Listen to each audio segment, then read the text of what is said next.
মুনাফার হার এক্স টাকা। তাহলে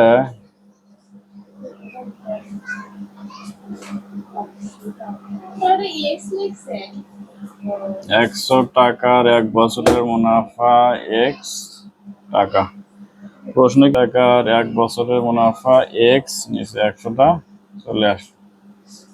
অতএব 10,000 টাকার 3 বছরের মুনাফা 300 এক্স টাকা। আবার পরের ক্ষেত্রে আছে 4 বছরের। তাহলে এখানে দেখো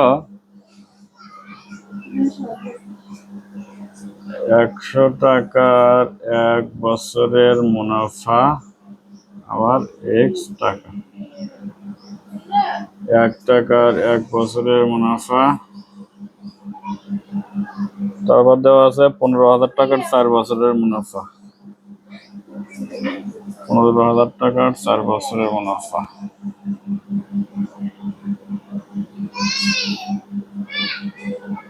দুই শূন্য কাটলাম, 4 15 60, তাহলে 600 এক্স টাকা। এখন প্রশ্ন মতে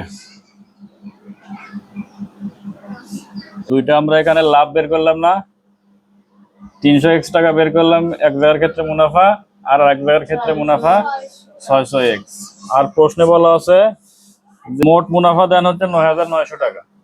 তার মানে এই দুটো যোগ করে যা পাবো সেটার সমান হচ্ছে 9,900 টাকা। তাহলে এই দুটো যোগ করব, তাহলে 600 এক্স যোগ 300 এক্স 9,000, বা তাহলে 600 আর 300 কত হয় 900 এক্স।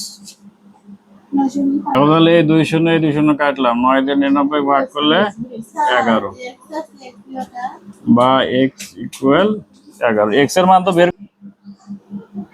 11%। অতএব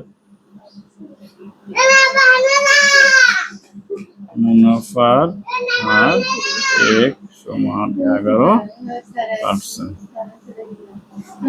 অ্যান্সার।